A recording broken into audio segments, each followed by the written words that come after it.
Слушайте, есть примеры лиц мужского политического пола, даже когда эти лица, женского пола. Сара Вагенкнехт. Сара Вагенкнехт, дамочка такая стержневая.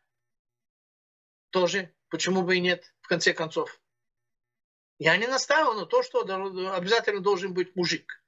Екатерина Великая, она не была мужиком, но она вообще-то эту империю устроила как надо и много чего сделала. Имя свое оставила, и империю вообще-то на 2 континентах. Немка такая. София Аугуста, или там как это было. Анцахт. С этим, сегодняшним, Святогором,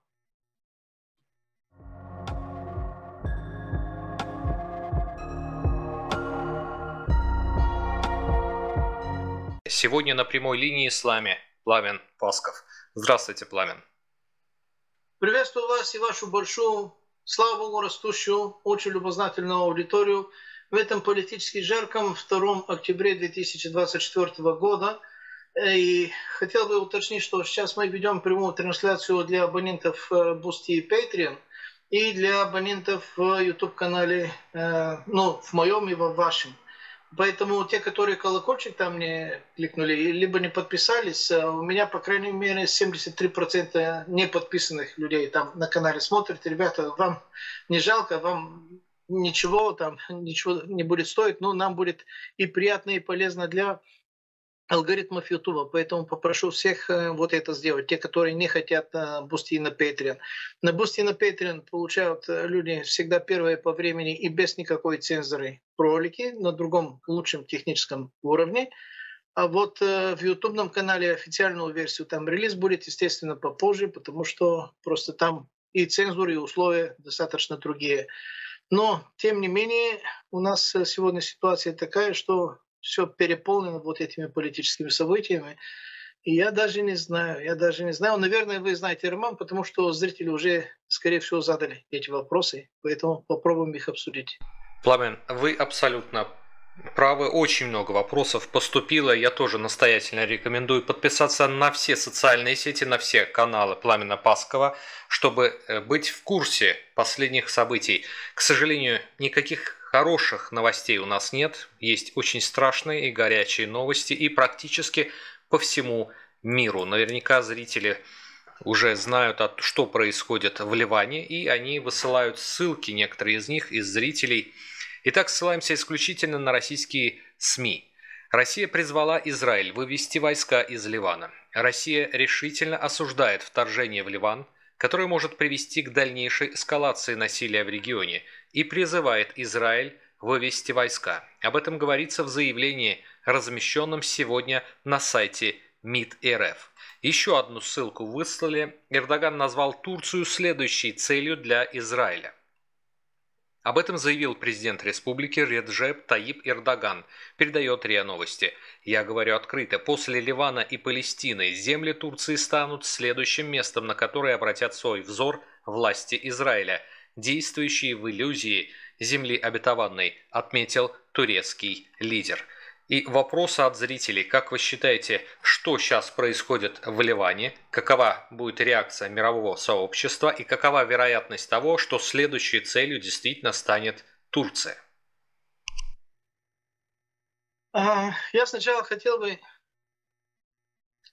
чуть не забыл, хотел бы попросить прощения у всех подписчиков, которые видели, что будет у нас такая прямая трансляция. Сегодня, к сожалению, на второй трансляции, которую делал, было вырублено электричество не только у нас здесь, но на весь регион. То есть получается, что несмотря на военные действия, которые происходят на территории Украины против украинской энергосистемы, здесь в Болгарии тоже отрубают электричество. И это, конечно, сбило с толку весь этот график, который уже предварительно был заряжен. Поэтому многие наши подписчики, которые ждали вот эту прямую трансляцию, как вы видели, сильно опоздали. Но причины были технические. Теперь к вашему очень важному вопросу. Наверное, начну с конца. Со словами Реджепа Тайипа Эрдогана, насколько это реально то, что следующей целью Израиля может стать или будет когда-то Турция. Реджеп Тайип Эрдоган, на мой взгляд, просто пользуется вот этими старыми планами Соломона, где указано, что должен быть великий Израиль от Нила до Ефрата. Причем, если вы напишете в поисковых системах «Великий Израиль» или «Great Израиль», даже не нужно указывать от Нила до Ефрата, вы увидите несколько вариантов карты, самые частые из которых это действительно охватывают от реки Нил, от дельты реки Нил до реки Ефрат. Причем Северная Саудовская Аравия и не только Северная, она тоже туда захватывается, поскольку Ефрат начинает, скажем так, свои истоки с территории нынешней Турции, там часть из нынешней территории Турции на этих картах тоже действительно присутствует в этих же планах. Насколько этим планом суждено осуществляться, это, наверное, специалисты по Кабалу, там, каббалисты могут это сказать, могут это рассказать. Раф Финкель, наверное, может это обсудить. Вполне вероятно, другие там знатоки Талмуда и других этих знаний, секретных, полусекретных или уже почти публичных в еврейской там, я не скажу мифологии, но это у них план. Когда есть план, который ты осуществляешь, это не совсем миф. Да, ты утверждаешь, что этому плану более 3000 лет, но если ты идешь по этому плану, и даже сегодняшние еврейские раввины говорят, Машиах уже родился, но они даже говорят, что он родился относительно давно, ему там 15 или 20 лет, наверное, вот этому Машиаху, то бишь Мессию их. И если так, то тогда и храм Соломона, тогда и план Соломона, тогда и Великий Израиль от Нила до Ефрата, и тогда дети Иакова должны пасти бесчисленные стада остальных народов мира, как это самое, и они должны быть пастырями всех остальных народов. То есть они...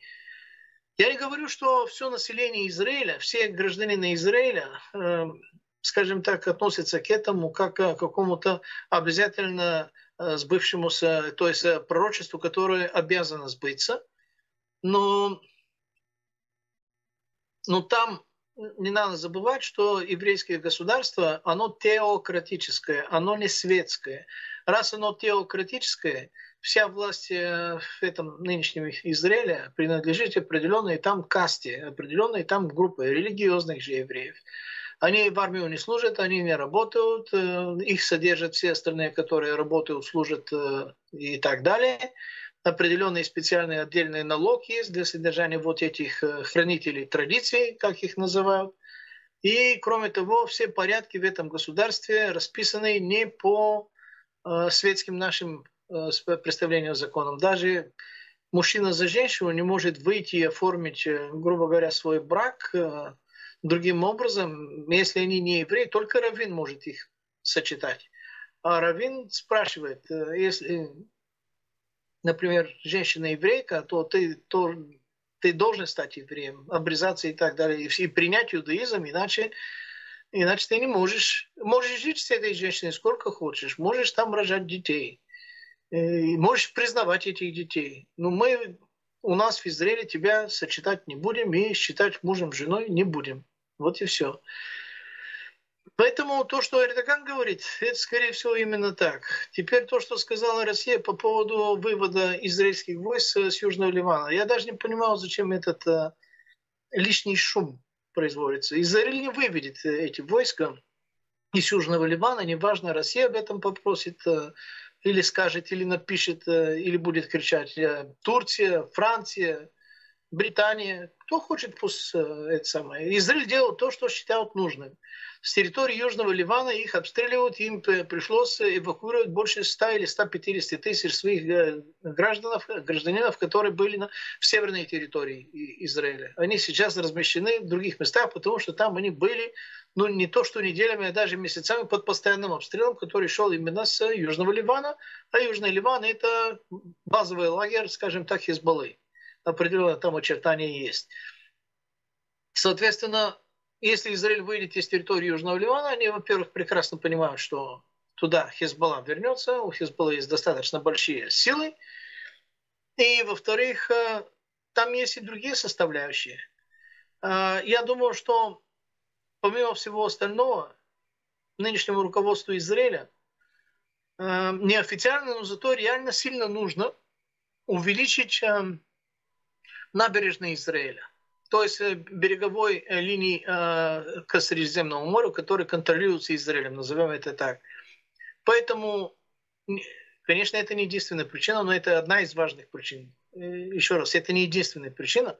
Поэтому из-за чистки газа, чтобы газа по возможности стала опять израильской, поэтому атака на Южный Ливан, поэтому и они участвовали в уничтожении сирийского государства на весь период войны в Сирии с 2011 год по сегодняшний день, это уже 13 лет. Потому что напротив именно вот этой линии Средиземного моря под названием Леванты, это историческая Леванта, есть левантийское месторождение газа, которое оценивается в огромных объемах и которое имеет не просто энергетическое, геополитическое, геостратегическое, мегафинансовое значение.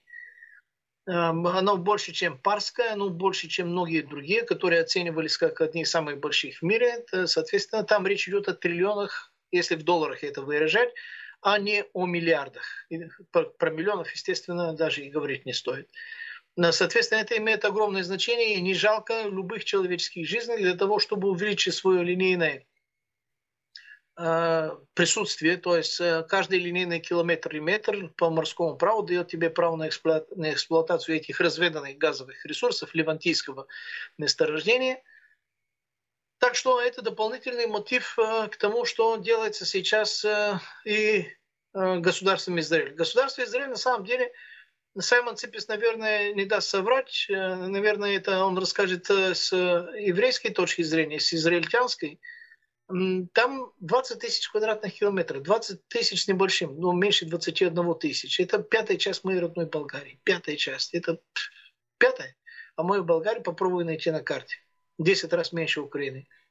А Украина сколько раз меньше России, это вы уже сами можете понимать. И на эти 20 тысяч квадратных километров самая узкая часть, ну я имею в виду признанная часть Израиля, потому что они там на западный берег реки Иордан постоянно расширяют свои поселения, там, свои колонизации и так далее. Но признанная часть это 17 или 18 километров. То есть никакой стратегической глубины. Физической, географической глубины нет такой, чтобы можно было обеспечить безопасность себе и своему народу, своим поселенцам, своим налогоплательщикам так, чтобы какие-то более-менее серьезные там бабахнули и вас не уничтожили. Или даже главная дорога, она относительно параллельная набережной, забыл там М7 или там, неважно какой там нумерации, и если его прервать, сообщение между Северным и Южным Израилем, можно сказать, почти прекращается. Ну, я имею в виду наземное. То есть им категорически остро, сверхостро нужна территория, потому что тогда, когда они создавались, они были там под 3,5-4 миллиона человек, сейчас их там не меньше 10 миллионов, и территория одна и та же. И из этой территории более 60% это огненная пустыня Негев, где 6-градусная жара, и где люди не живут и жить не могут. Или там сделать вот эту систему мелиорации для более-менее подобной на нормальной жизни, это слишком дорого, технологически тяжело, и откуда напротив это газа, через газу ты эти водопроводы сейчас не протянешь. Там понятно, что там не получится.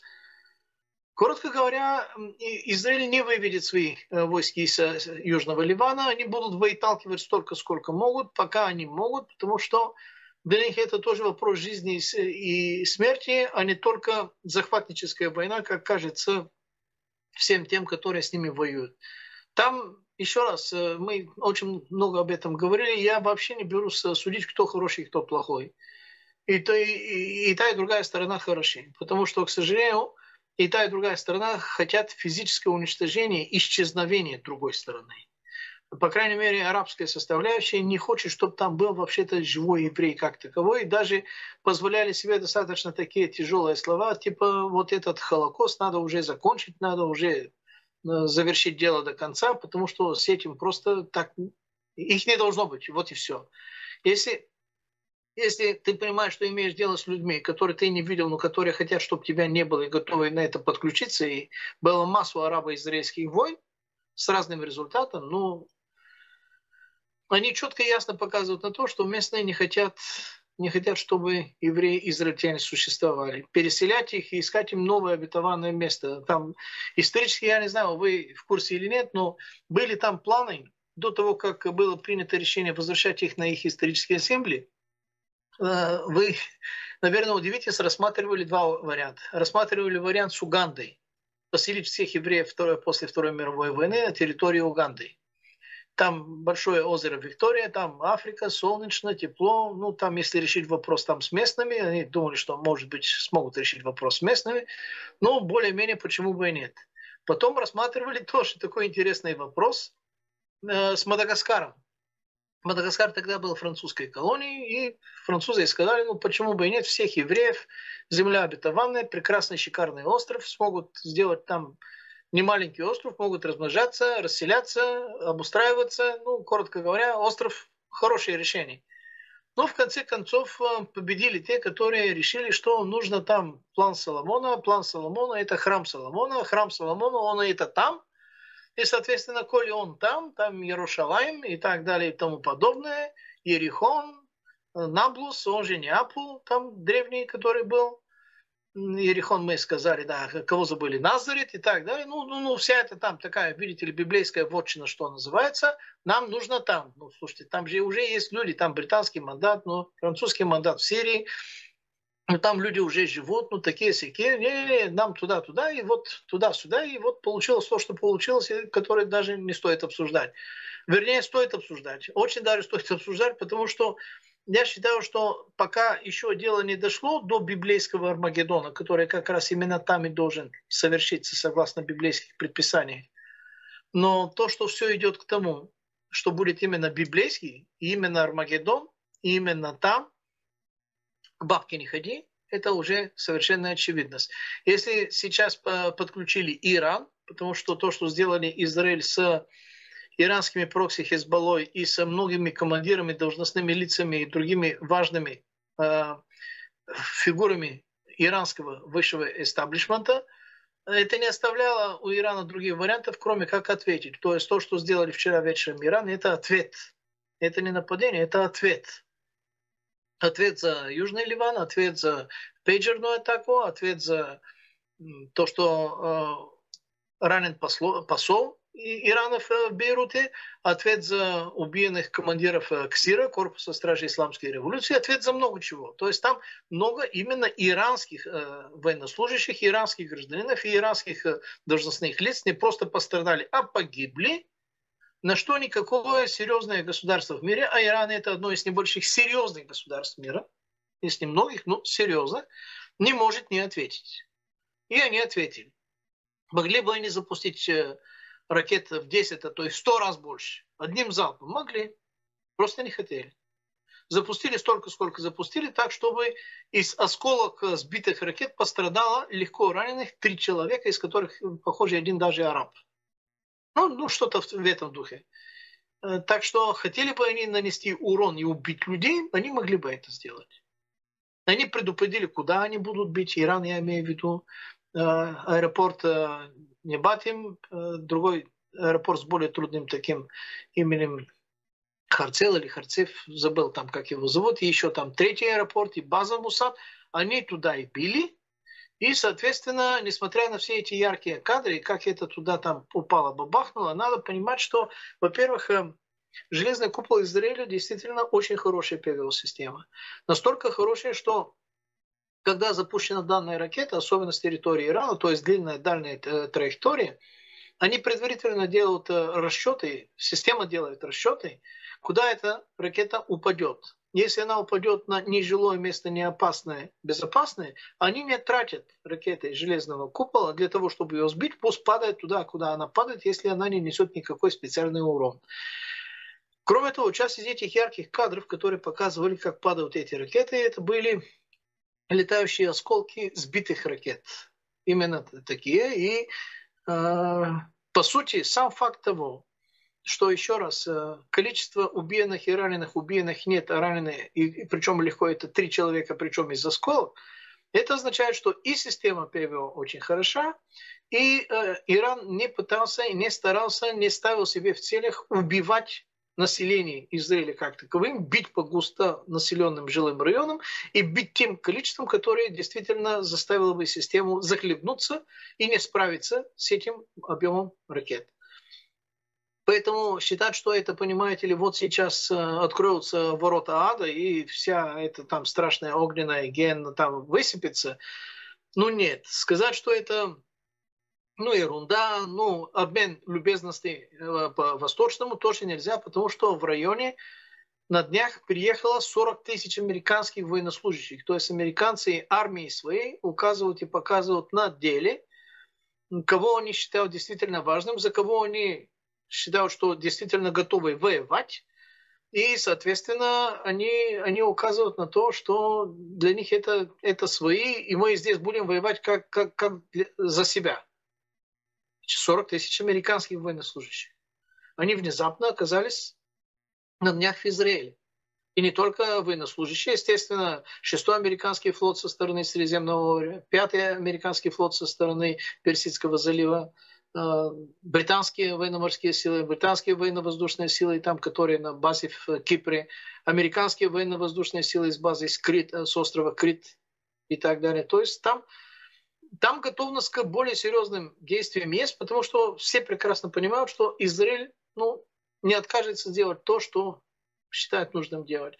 Нравится нам это, не нравится, надо четко понимать, что и те, и другие сражаются за свою жизнь. И очевидно, что там в регионе как минимум одна сторона считает, что другим людям там не то, что не место, а должны исчезнуть, погибнуть, причем страшной смертью по возможности. А та сторона, которая пророчат или желают страшной смерти, она не может не сражаться, причем не может не сражаться на уничтожение. Если они будут обороняться, у них нет стратегической глубины, чтобы позволять себе просто обороняться. Израиль, я имею в виду, не могут обороняться. А география является приговором для военной стратегии. Израиля они могут воевать только экспансивным образом. Будут воевать дефенсивным, конец. Вопрос считанных часов, пару дней. Не могут, негде, территории нет. Некуда прятаться. Поэтому никого не оправдываю, ни за кого не болею. Там еще раз, обе стороны достаточно хороши. Но я вынужден признаться, что и у той, и у другой стороны есть длинный список своих личных серьезных оснований, к которым надо относиться, если не с пониманием и симпатией, то как минимум с уважением. С уважением и с признанием, что такой список таких оснований есть. Может ли этот конфликт решиться от того, что мы относимся со стороны с некоторым пониманием? Нет. На мой взгляд, это гордиевый узел, который может рассечь только внешняя сила. Если опять будет какая-то Османская империя, которая захватит все это и умиротворит, если опять будет какая-то британская, американская, либо русская империя, чисто теоретически, которая все это захватит и опять умиротворит и наведет свои внешние порядки, тогда все решится. Это как конфликт между Азербайджаном и Арменией. Какие конфликты были между Азербайджаном и Арменией? Времен, скажем так, Османской империи. По-моему, их не было. Какие конфликты были времен Российской империи и Советского Союза? Таких, естественно, не было. И там, на Ближнем Востоке, также. Пока какая-то внешняя большая сила не войдет и не будет регулятором, причем регулятором, который заставит и ту, и другую сторону подчиняться и соблюдать правила приличия, так оно и будет, Роман. Так оно и будет, и мы будем это обсуждать.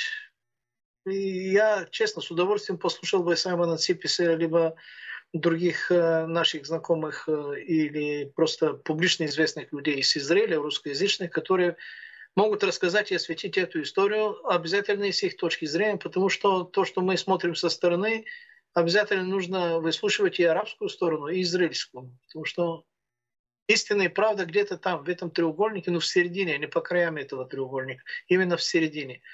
А где и как находится в середине, как ее зовут, до того, как мы не выслушаем все эти три стороны, наша плюс израильская плюс арабская, мы ее не найдем. Пламен, благодарю. Очень много комментариев посыпалось. Вы открыли, на самом деле, для многих людей новую информацию. То, что хотели создать еврейское государство на Мадагаскаре. Также вот в комментариях написали, что изначально, когда хотели создать, Сталин дал им еврейский автономный округ со столицей в Биробиджане, но они захотели Крым. И для того, чтобы не отдавать Крым, именно поэтому СССР отдал Крым Украине, и, соответственно, с СССР все обязательства были сняты. И также люди задаются вопросом, а что бы сделали, например, болгары, если вдруг кто-то решил бы, что отдать им нужно часть Болгарии, и в дальнейшем за 80 лет они, ну, естественно, их было бы 3 миллиона, потом стало 10 миллионов, им нужна земля, и, соответственно, они бы вот таким бы образом расширяли свою новую, так сказать, родину, ну, убивая кого-то, закапывая. Как бы болгаре отнеслись к этому? Вот задаются вопросом. Также выслали информацию о резолюции 43/177 Генеральной Ассамблеи ООН. Это документ, принятый 15 декабря 1988 года, в котором Генеральная Ассамблея ООН признала провозглашение государства Палестина и использование обозначения Палестина. То есть на сегодняшний день Палестина незаконно оккупирована.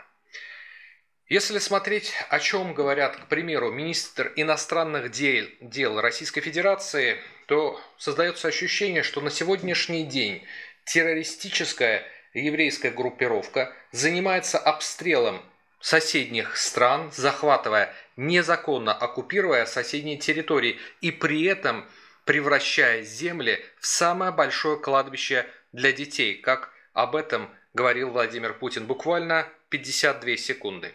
Очередным кричащим примером террористических методов, как средство достижения политических целей, является бесчеловечная атака на Ливан путем превращения гражданских технологий в смертоносное оружие. Необходимо немедленно расследовать это преступление, но уже сейчас нельзя обойти молчанием многочисленные публикации в средствах массовой информации, в том числе в Европе и здесь, в Соединенных Штатах, которые свидетельствуют о той или иной вовлеченности, как минимум осведомленности Вашингтона в том, что касается подготовки этого теракта. Мы понимаем, что американцы всегда все отрицают и сделают все, чтобы замотать появившиеся факты, так же, как они это сделали в ответ на неопровержимые доказательства их причастности к терактам на газопроводах «Северные потоки».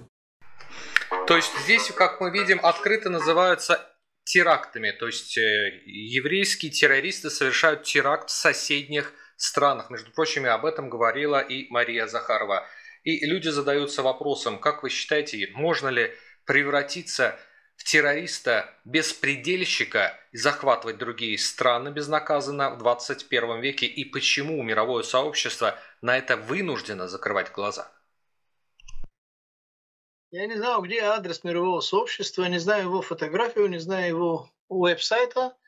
И вообще-то вот это мировое сообщество, если считать вот эти глобальные рупора медийные, которые принадлежат обычным специфическим фамилиям, их немного, там меньше 20, даже около 12-15, то они пользуются вот этим синонимом, что они типа то, что они там вещают и рассказывают, это и есть международное сообщество. Но мы это знаем, что нас никто не спрашивал, а мы являемся этим международным сообществом. У нас есть право другого мнения, кроме того, что они там вещают, печатают и так далее. Роман, оставим международное сообщество в покое, потому что если нет адреса, нету дивизии у этого международного общества и нету собственного там герба, флага, гимна, жезла, короны и так далее, это мировое сообщество может отдыхать сколько хочет. Теперь вы сначала задали вопрос, если кто-то возьмет такие территории из Болгарии, как мы к этому отнеслись бы? Очень болезненно, естественно, отнеслись бы. Я думаю, что любой нормальный человек, любой нормальный народ, и даже ненормальный народ к этому отнесся бы. Единственное, только очень болезненно. Кстати, что-то подобное у нас на Балканах было, поэтому это...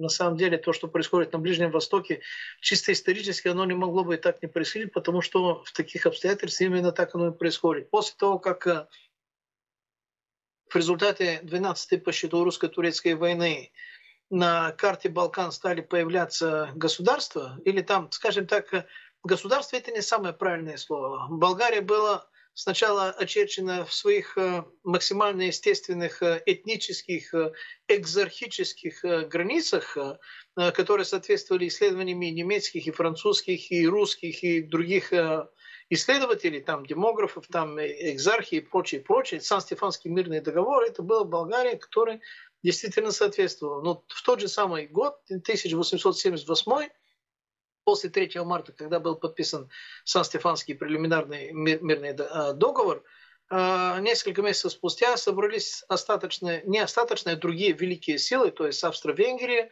Германия, Великобритания, в Берлине, призвали туда и Россию, и Турцию, сказали, нет, такая большая Болгария не будет, потому что эти болгарии слишком благодарны и слишком лояльно относятся к России, это будет маленькая Россия там на Балканах, мы такое большое государство не допустим, потому что это сильно укрепляет позиции России там в регионе. Болгария будет, и начертали треть из этой территории. То есть мы сразу, благодаря этому же Берлинскому договору, потеряли 2/3 своих территорий. Одна часть это чисто Османская империя, Восточная Румелия, то есть нынешняя Южная Болгария, где я сейчас проживаю. Другая часть это трибутарное княжество Болгарии. Трибутарное означает тоже в каком-то плане под покровительством русского царя, но под верховенством султана. Вот такая. И третья часть буквально отошла там, Греции там, и другим там, государствам. То есть это болезненная ситуация у нас была. Просто почему? Потому что Балканы, они мозаика примерно так же, как Ближний Восток. Есть 3 болгарские деревни, например, времен Османской империи, 2 греческие, 1 или 2 турецкие, есть еще там какие-то. То есть там все мозаика. То есть сказать, что этот регион населен преимущественно вот этим народом, а другие народы там где-то как-то по-другому, это было физически невозможно. И примерно то же самое было в середине 20 века на том же самом Ближнем Востоке. После того, как формировались вот эти государства у нас на Балканах, или скорее всего, квазигосударственное образование, в начале 20 века у нас были 3 войны. Первая Балканская, межсоюзническая и Первая мировая. До Первой мировой мы воевали еще в 2 очень больших балканских войнах. Первая Балканская война это было за османское наследие, то есть до расширить наши территории за счет Османской империи, освободить те территории европейской части Балкан.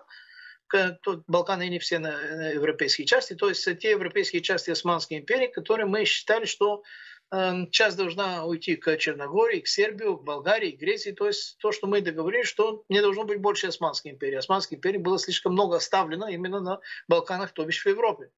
Мы ее победили, все мы вместе. И под финал этой нашей общей победы против Османской империи болгарская армия достигла до Чаталджи. Чаталджи это в 30 километров от нынешнего Стамбула, можно сказать, пригород нынешнего Стамбула. Дошло до того, что турецкие историки это записывали как день, когда Стамбул остался без дверей. Почему он остался без дверей? Я вам сейчас объясню. Потому что когда население Стамбула узнало, что болгарская армия вот-вот в 1,5-2 дня пути до Чаталджи, там нас остановили, но еще никто не знал, что нас смогут останавливать там. Это сложный там регион, неважно что. Это в ноябре было. Они отломали двери своих домов, и на этих дверях в качестве плотов пересекали европейскую часть Стамбула, азиатскую, для того, чтобы не оставаться там, где болгари будут это захватывать. Поэтому европейская часть Стамбула осталась без дверей, из этих дверей сделали плоты люди. Ну, там турки, там все остальные. Но под финал вот этой первой Балканской войны, пока мы воевали на турецкий фронт, то бишь на восточный, нам сербы и греки, можно сказать, вбили нож в спину и стали захватывать те территории, которые тогда были определены как бесспорно болгарские в нашей предварительной договоренности, особенно с нашей точки зрения.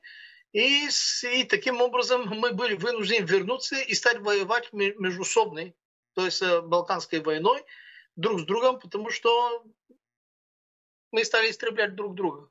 И под этой большой резней результат, естественно, был плачевен для всех. Это было суровое Божье наказание за грехи и за глупости наши. Это абсолютно бесспорно и безусловно. Но, тем не менее, это уже произошло. А потом пришла и Первая мировая война, в которой каждая из наших стран попыталась взять реванш за все эти там проигрыши и потери, которые у нас были. И таким образом мы пытались решить практически те же самые вопросы, хотя на Балканах Болгария с сербами, с македонцами, с черногорцами, с хорватами, с словенцами, кого-то там пропустил, по-моему, нет. Это абсолютно один и тот же народ. Это как малороссы, великороссы и белорусы.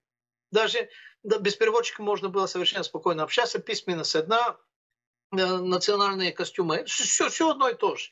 Но с небольшими, скажем так, диалекты там просто были немножко разные. Вот и все. И таким образом мы хотели решить вот эти дурацкие вопросы. Естественно, внешние операторы тоже нам подливали масло в огонь. Например, Австро-Венгрия стояла горой за Сербией, за Боснией, Герцеговиной стояла, естественно, Османская империя, ну там остатки ее, которые были. За Грецию там заступались, естественно, британцы. И под этим там мудрым внешним руководством мы истребляли друг друга страшной жестокостью. Каждая сторона была себе хороша, мой народ в том числе. Это я вынужден признать. И так это продолжалось до Второй мировой войны. Поэтому то, что происходит сейчас на Ближнем Востоке, или то, что происходит на Кавказе, или то, что происходило у нас на Балканах, мне это прекрасно и хорошо известно как технология. Пока мы были в какой-то внешней оболочке. Кстати, вот этот вопрос очень мудро и качественно пытались решить Йосип Брос Тито и Георгий Димитров. Они решили, давай вместо того, что вы говорите, кто у кого какие там территории захватил, где какое там у нас население, у вас уже есть Югославия в качестве приемника королевства сербов, хорватов и словенцев, как оно и было. У нас есть Болгария, давай сделаем единую Балканскую федерацию, где каждый народ у себя, но в большой федерации, чтобы мы были. И тогда у нас, будучи единым большим государством с сохранением вот этих федеративных границ, нормально, чтобы было. И они почти пришли к этому. Правда, тогдашнее руководство Советского Союза к этому отнеслось, мягко говоря, с недопониманием и зарубили этот вопрос достаточно жестко. Но это уже другой разговор. Вопрос в том, что когда есть мозаика поселенцев, ты не можешь разрешить их этнически чистых регионах безболезненно для других. Это невозможно. Даже если Израиль сейчас не нападал бы на Ливан, сам Ливан, он не может, он не является этнически и религиозно таким единородным. Там есть шииты, там есть сунниты, там есть христиане. Он изначально задумывался как христианское государство арабов-христиан. Просто арабы-христиане размножались меньше, чем арабы и мусульмане, которые вначале были 10%, потом стали 50%.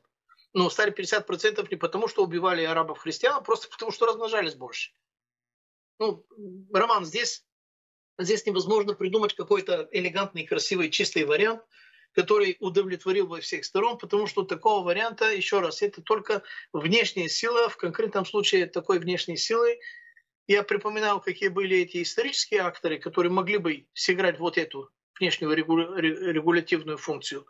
Но на сегодняшний день вот эти старые регуляторы выветриваются, улетучиваются, трескаются, рассыпаются, а новые такие большие, в том числе и региональные регуляторы, все еще не сформировались как таковые, потому что они будут формироваться путем Ялты, то бишь путем, как сказать, по итогам Четвертой мировой войны выигравшие, которые будут по-настоящему выигравшие, будут решать за все остальные, каково будет вот это мироустройство, каковы будут границы, каковы будут правила существования и правила несуществования для тех, которым не повезет и не дано существовать.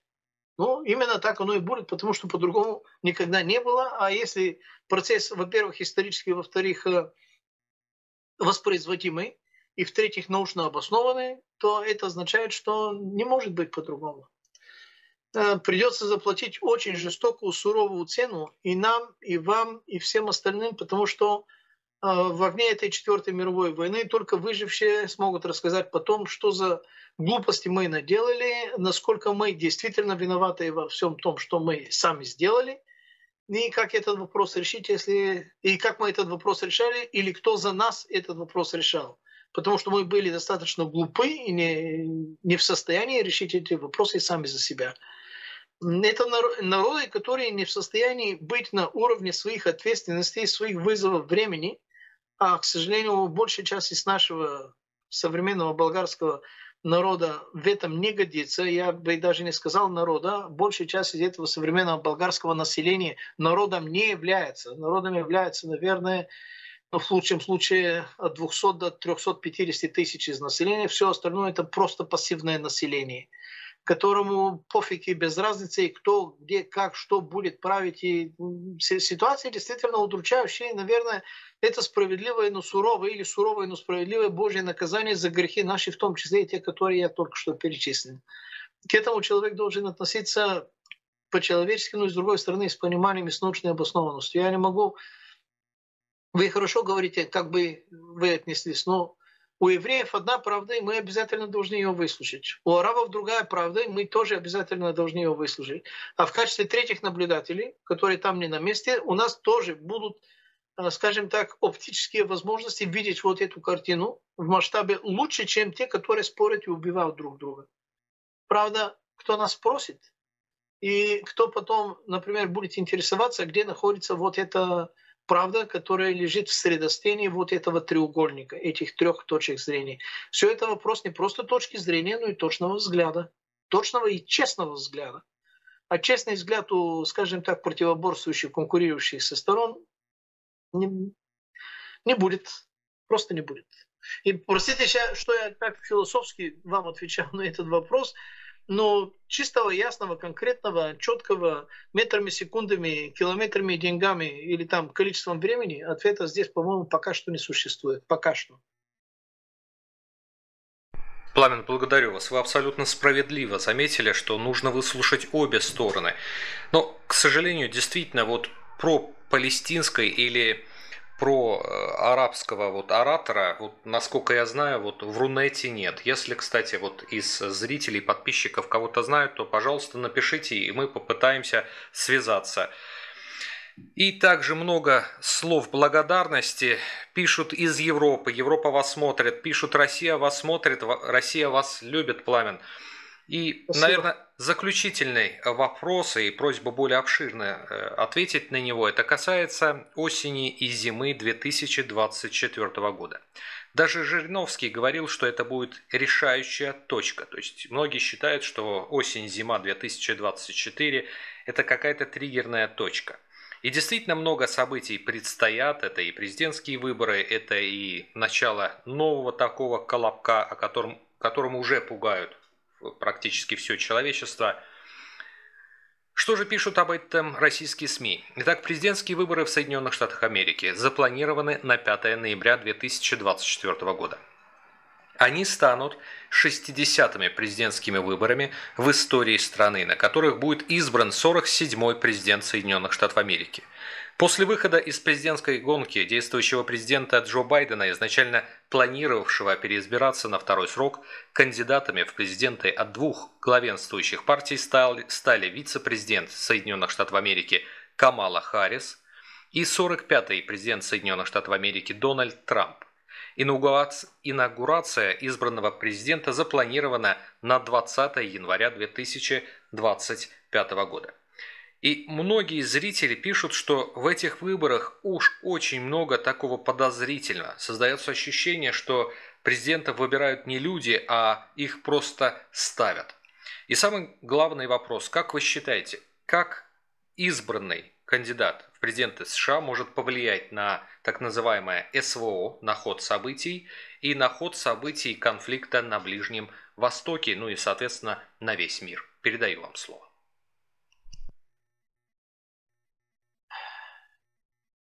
Знаете, я лично склоняюсь к тому, что, скорее всего, президентские выборы будут выиграны Камалой Дэви Харрис. И есть тому определенный список оснований предполагать. Думаю, что она выиграет с немного, но достаточно. Ну, допустим, там 3-4% из тех, которые проголосовали, потому что будут и те, которые не проголосуют. То есть там будет тот же самый букет, бульон и вообще-то компот, который они размешали на прошлые выборы без уточнений, потому что YouTube тоже не любит вот этих уточнений. Очень их не любит. Скажем так, просто Джозеф Байден был выбран честнейшим образом и никак по-другому. Честнейшим, повторяю, дисклеймер, честнейшим. Не бывает чище, чем двойно дистиллированным образом, как он был выбран. Но у Камалы Дэви Харрис есть абсолютно фанатическое такое, не фанаты, а фанатики, ядро демократов. Демократические штаты, они фанатики. Они за нее проголосуют, несмотря ни на что. Их немало. А у Камалы Дэви Харрис есть более 20 уже миллионов тех американских, это не американские, скажем так, тех мигрантов, которым выдали документов ID с фотографией, американские, которые не являются американским паспортом, но которые, заметьте, дают им право голосовать на американские выборы. И этих людей, естественно, на мой взгляд, они разместят именно в этих колеблющихся штатах, то бишь свинг-штатах, там Ohio, Пенсильвания, там Айова и так далее и тому подобное, где всегда решаются абсолютно все эти результаты всех этих американских выборов. Таким образом, вот эти колеблющие штаты дадут чисто количественные преимущества Камале Дэви Харрис, потому что именно администрация Байдена и даже именно Камала Дэви Харрис персонально, поскольку она отвечала за миграционные процессы, обеспечили им шанс и возможность не просто попасть в Америку в нарушении со всеми миграционными граничными американскими же законами, но попасть безнаказанно. И мало того, что безнаказанно, но даже получить какую-то форму каких-то документов, которая дает им право оставаться там и даже голосовать. За кого они должны голосовать? За Дональда Трампа, который хочет их вернуть или, по крайней мере, ограду там построить? Естественно, нет. Есть и дополнительные основания, почему я считаю, что Камала Дэви Харрис выиграет. Оставляем в сторону то, что весь Голливуд за нее, все СМИ, за исключением Fox News, за нее. И что еще можно оставить в сторону? Оставляем в сторону и денег. 21 июля Джозеф Байден сказал, что он не будет баллотироваться. То есть в результате внутреннего белодомного переворота, ну, скажем так, вымогательства с шантажом, его шантажировали, ну, путем Байдена, то есть Хантера Байдена, естественно. Его заставили отказаться. И как раз не с 21, а 22 июля она получила донаты на кампанию в размере 80 миллионов баксов. За оставшиеся, сколько получается, июля это 31 день, значит, за оставшиеся 9 дней июля она получила вместе с этими 80 миллионами под 500 с небольшим миллионов донатов. За весь июль, а не за те 9 дней, за которые она собрала эти донаты, Дональд Джей Трамп получил 139 миллионов донатов. То есть Камала Дэви Харрис собирает 500 миллионов за 9 дней, а за 31 день Дональд Джей Трамп собирает 139 миллионов. А это ясно указывает на то, на чьей стороне, ну скажем так, финансовые воротилы хозяева денег. То есть у Камалы, как вы видели, есть достаточно большие конкурентные преимущества. Неважно, насколько глупая, тупая, либо ненормальная, либо там хебефренной шизофрении женщины или девушка, или с каким сложным послужным списком, в том числе и девушкой на вызовах, она работала в своей, скажем так, трудовой и недотрудовой биографии. Это вообще не важно. Важно то, что для демократов им нужно, что она против Трампа. Если она против Трампа, будто она ослом либо дворовой собакой, либо палка без двух концов, они проголосуют за нее. Главное, чтобы были против Трампа, потому что Трамп в представлении фанатических демократов Америки, его не должно быть физически. Не то, чтобы он правил, его просто не должно быть физически. И любой, кто против Трампа, неважно, там гуманоидная сущность, либо хоть конь в пальто, да, мы за него и все. И так они и работают. Теперь есть и другие основания, почему я считаю, что именно Дональд Джей Трамп выиграет, вернее проиграет. Он проиграет, если он проиграет, и он проиграет, если он выиграет. Я почему, пока вы спрашивали, немножко здесь листал. 18 сентября, которое уже у нас за спиной, должно было случиться последнее слушание Верховного суда государства Нью-Йорк, штата Нью-Йорк, не города, а штата Нью-Йорк, где Хуан Мерчен, это судья, должен был произнести финальный приговор Дональду Джей Трампу на базе того, что на предпоследнее слушание он признался виноватым в нескольких из этих обвинений. То есть, грубо говоря, оставалось стукнуть молотком в последний раз и сказать, вам 12 лет тюрьмы, или вам 30 лет, или вам 2 года, неважно что, вот наручники, пожалуйста, отправляйте его в тюремную камеру прямо с зала суда, как там и делается, там именно так это и происходит. Все. Но, заметьте, 6 сентября 2024 года судья Верховного суда Нью-Йорка Хуан Мерчен отсрочил произнесение приговора бывшему президенту США Дональду Джей Трампу по его уголовному делу на день после выборов на 15 ноября. Потом сказали, что будет отсрочено на 26 ноября. Но пока что на день после выборов. Это сообщение 6 ноября. Оно было опубликовано и в Нью-Йорк Таймс, и в Reuters, и в другие там большие, так, чтобы это было понятно. Теперь вопрос. Если демократы могли бы одним совершенно юридически безупречным ударом нокаутировать, нейтрализовать, уничтожить в качестве претендента Дональда Джей Трампа 18 сентября 2024 года, с какого перепуга, почему, зачем, по какой именно причине 6 сентября, что 2 недели, 12 дней до 18 сентября, они будут делать ему такую поблажку и не будут нокаутировать его именно еще в сентябре. Мне кажется, у меня есть некоторые основания предполагать, что Дональд Джей Трамп как-то, согласился не выигрывать и согласился подчиняться Deep State.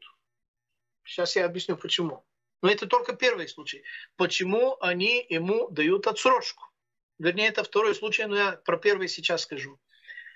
Несколько недель до этого, значит, это было 6 сентября, где-то под конец августа, последние 10 дней августа, по-моему, Дональд Джей Трамп был перед Камалой Харрис достаточно мощно, убедительно в своих процентах одобрения там на все эти опросы, 3-4 моментами и местами даже и 5% перед Камалой Харрис. То есть он достаточно убедительно лидировал, и его победа выглядела достаточно, скажем так, гарантированной.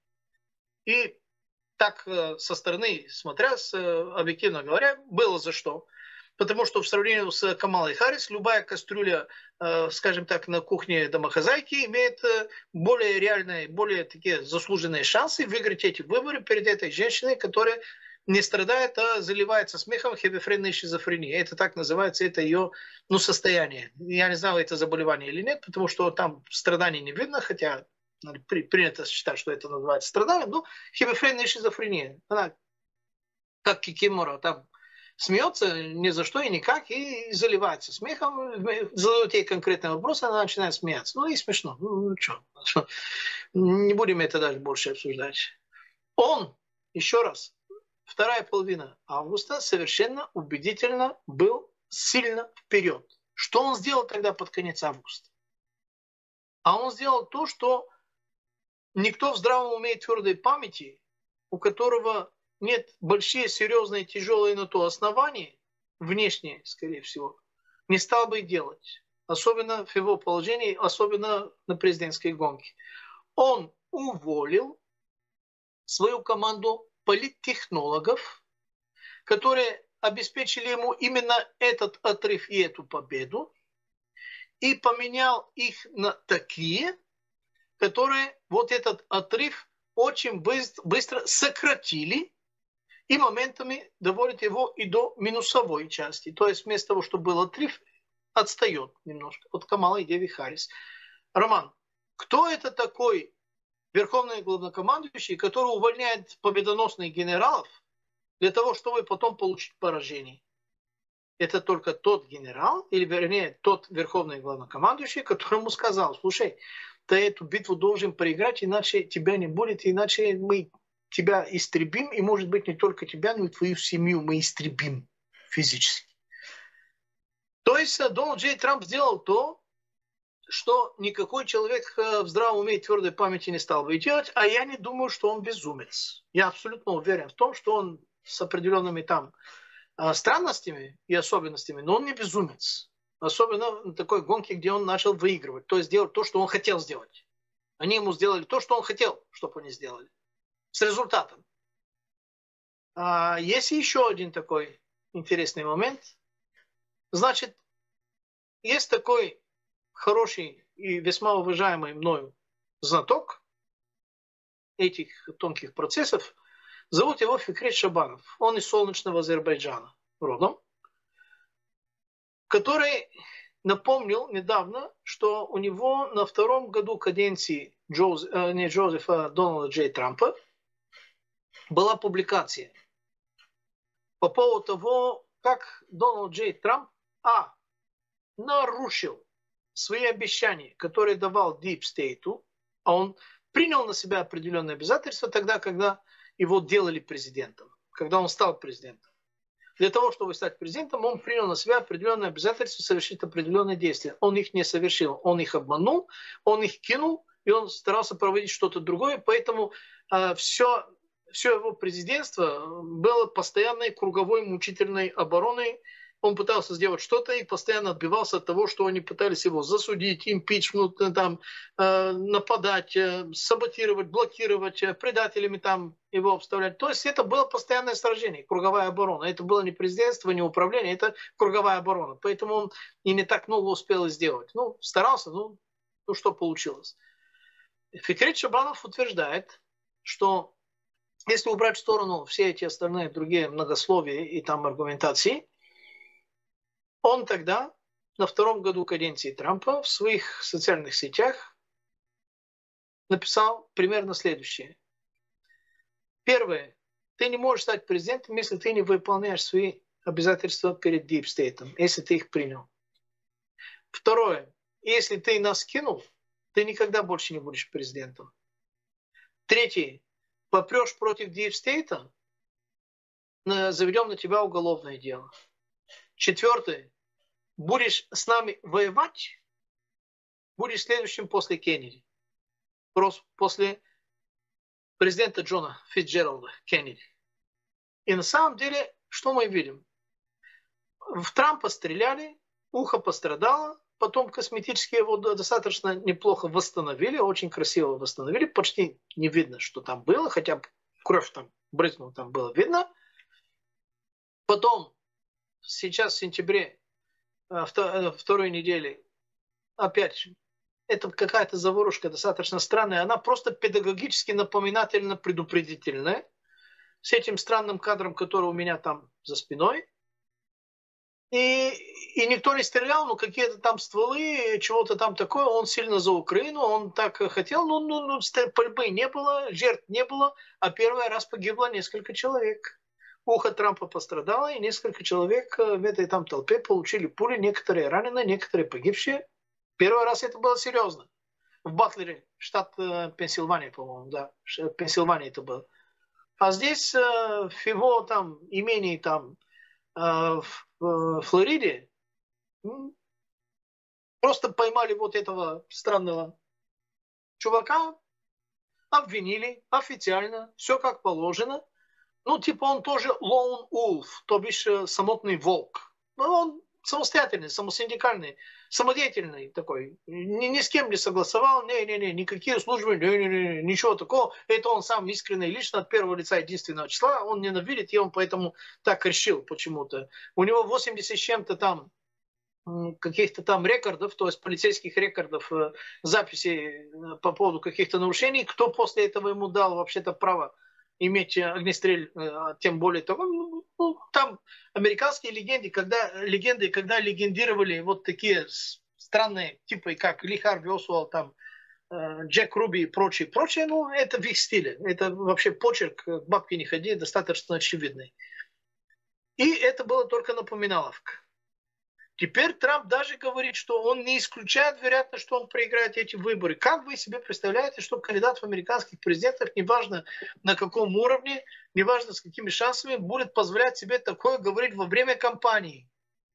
Что он не исключает. Все говорят, как на эти боксерские матчи. Я его убью, я его вообще размажу, я его нокаутирую, я его вообще не дам ему. Все говорят, что они победят. Ну так вообще-то ужасно. Здесь у нас другой нарратив. Он уже не исключает, что может проиграть эти выборы. Слушайте, странно. Первое, почему он увольняет своих людей, которые приносят ему победу на блюдечке. А второе, в него стреляют, стреляют по-настоящему, убивают других, только его ухо там спасает. Третье, здесь ему переносит уже произношение приговора. То есть вынесение приговора – это то, что должно случиться на это финальное слушание. Все все факты, все, что нужно было рассказать прокурорам, там, адвокатам и так далее, все это закончилось. Они должны собраться для того, чтобы судья Хуан Мерчен стукнул молотком и сказал: вам в тюрьме вот на такой срок. И это откладывают. Зачем? Они ему делают напоминаловку и отсрочку. Если ты собираешься всерьез воевать, мы упечем тебя в тюрьму. И он на это уже начинает, ну, не то что соглашаться, а, скажем так, вынужденно отступать. Наверное, это самое правильное. Вынужденно отступать, вынужденно соглашаться, что не будет он президентом. Он может быть кандидат в президенты, но он вынужден отступать. Более того, недавно, опять на днях, не помню сколько, он публично, по-моему, тогда, когда он говорил, что он не исключает вероятность, что он проиграет эти выборы. Как раз тогда, по-моему, он сказал, что на следующие выборы 2028 года он не будет баллотироваться. Он предварительно сейчас заявляет, что не будет баллотироваться 2028 года. Кто тебя за язык тянул? Зачем ты это говоришь? Как это вяжется с нынешней сейчас твоей президентской кампанией? Как это помогает твоим избирателям, твоим болельщикам, твоим фанатам, твоим поддержникам, те, которые там деньги тратят или время тратят, или вообще как? Зачем? То есть, собирая все это в едином, мне кажется, что выигрыш Камалы Деви Харрис предопределен. Ну, отсюда вытекает, наверное, интересный, важный производный вопрос. Хорошо, а как это скажется на развитии военных действий на территории Украины, а пока не только Украины, а на территории Курской области? Не будем забывать, что это не только на территории Украины.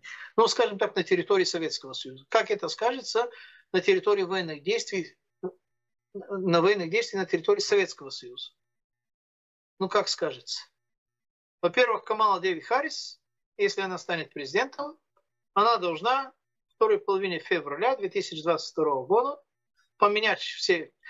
Сначала, после инаугурации, она должна сесть, и как Джозеф Байден, быстрым там движением кисти, там пару-тройку десятков executive orders, то бишь исполнительные приказы, подписать, что накопилось и недоделано со стороны Джозефа Байдена, она должна это, конечно, доделать. То есть это на недельку, на две, наверное, такая работа. Может, на недельку. Потом она должна чисто процессуально, процедурно запросить все члены кабинета предыдущего, подать в отставку.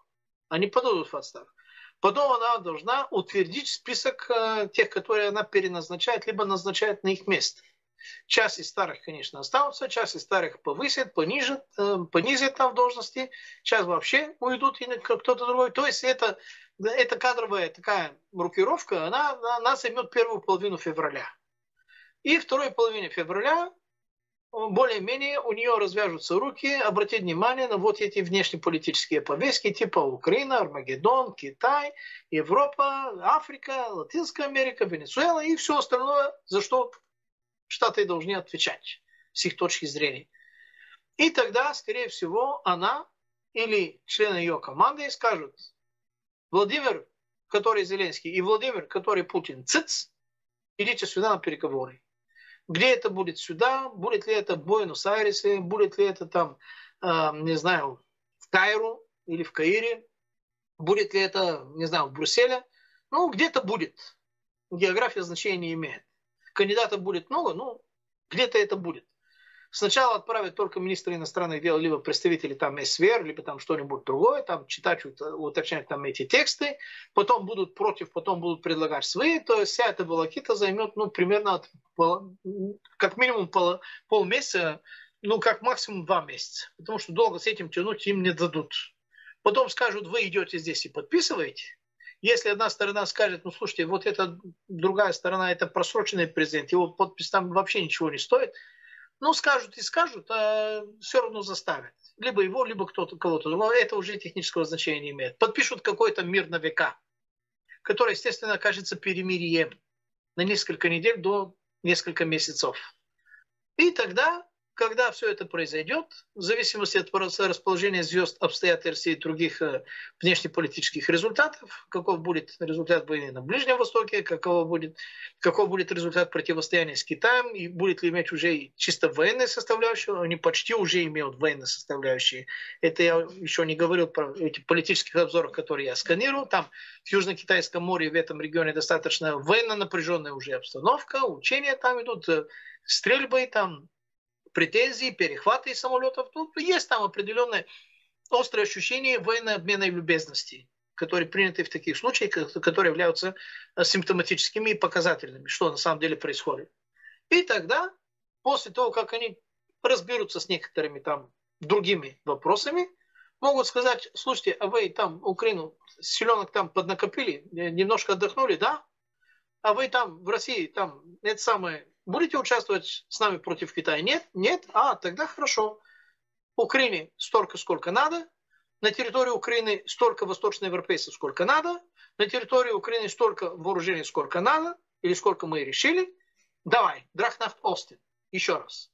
Чтобы российская сторона согласилась либо на военное участие против Китая, либо на другой список из многих других таких наших предложений, на которые нельзя как-то говорить нет. Можно сказать да, сейчас можно сказать да попозже, когда мы тебя потрепали руками и инструментами под названием условной Украины. Потому что реальной Украины тогда, естественно, не будет. Ее и сейчас сильно нет, если не сказать вообще нет. Но условным инструментом под названием Украины они это сделают. И тогда уже в огне вот этой, скажем так, театре военных действий Четвертой мировой войны должен родиться Иосиф Виссарионович Джугашвили, версия 2.0, птица Феникс. Потому что если не родится, то тогда из этого пепла останется только пепел. И Российской империи, российскому государству недолго останется жить, существовать в качестве... Ну, географически никуда не денется. Никто никуда не денет вот эту географию под названием Россия. Но кто и как будет править, какое будет население, сколько будет это население. Вопросов много. Вернее, вопросов немного, а ответы очень мрачные. Ответы очень невеселые. Ответы очень такие... Ну, Великая Отечественная война, наверное, окажется соизмеримой с теми результатами вот этого геополитического поражения и унижения. Потому что поражения идут в пакете с унижением. С унижением, оскорблением, ограблением и сокращением. Все это идет в пакете. Раз есть поражение, за поражением идут и оскорбления, и унижение, и ограбление, и сокращение населения.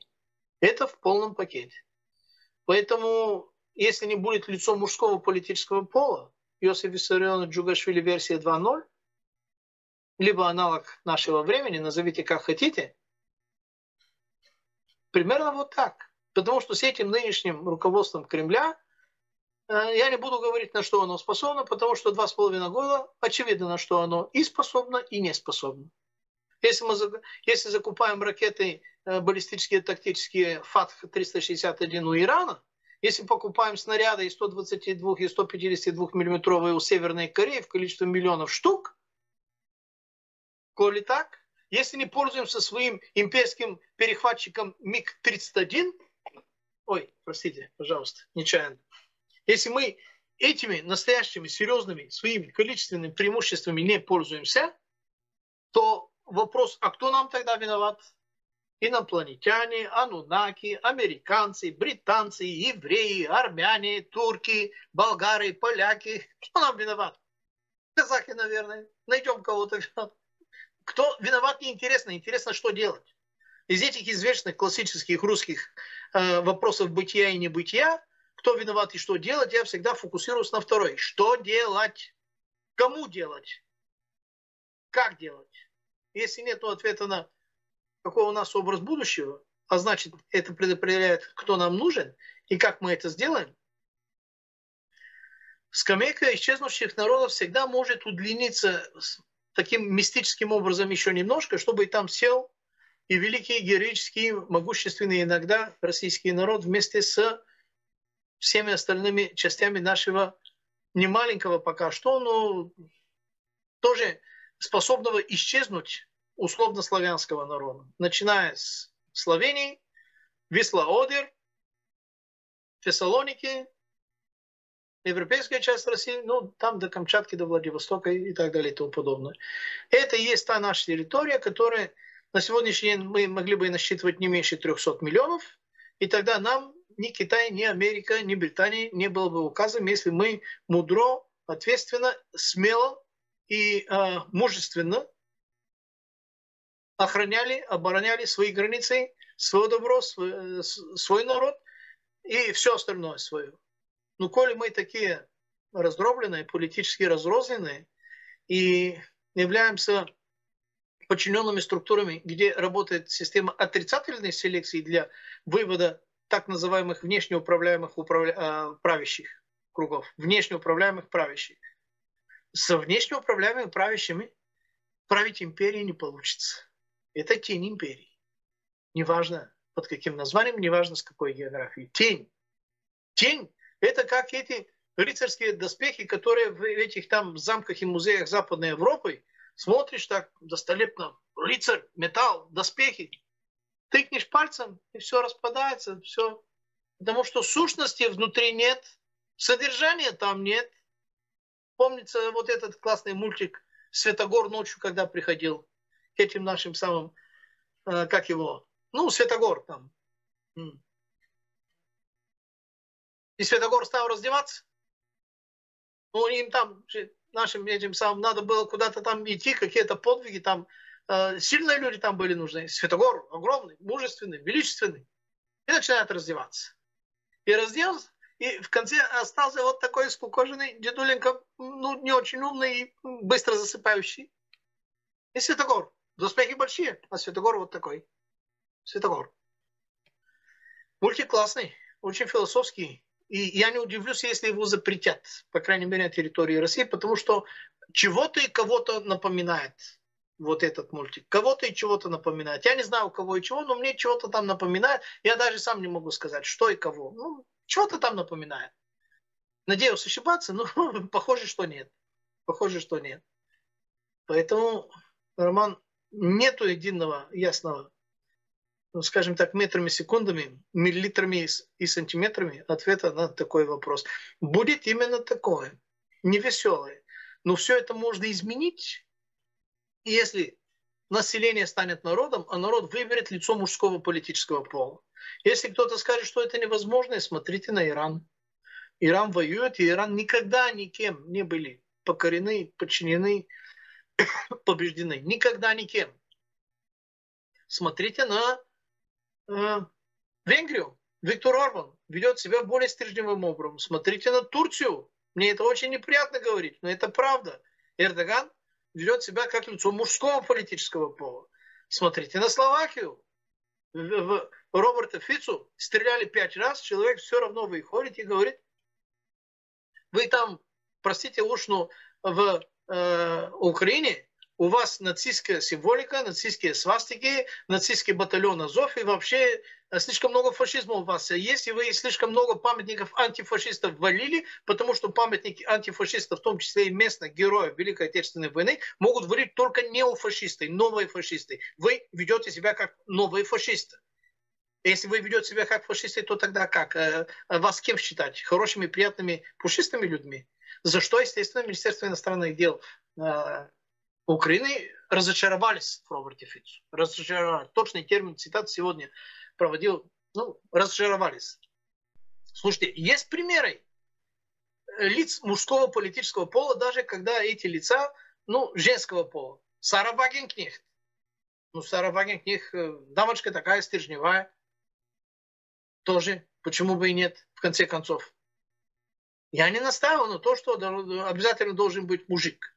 Екатерина Великая, она не была мужиком, но она вообще-то эту империю строила как надо и много чего сделала. Имя свое оставила, и империю вообще-то на 2 континентах. Немка такая. София Аугуста, или там как это было. Анцахт. Ну, с этим, сегодняшним Светогором, Роман, не хочу подставлять ваш канал. Будем смотреть мультики. Это то, что нам остается. Хочется зачитать один комментарий, который буквально за несколько минут набрал 74 лайка. Комментарий от Сержантовой СО. Дорогой Пламен Пасков, дай Бог вам здоровья, счастья, благополучия, успехов, любви и долгих лет жизни. Мы вас благодарим за общение с народом. Всего вам доброго и до новых встреч. Выключите телевизоры, включите мозги, и все приложится. Всего вам доброго.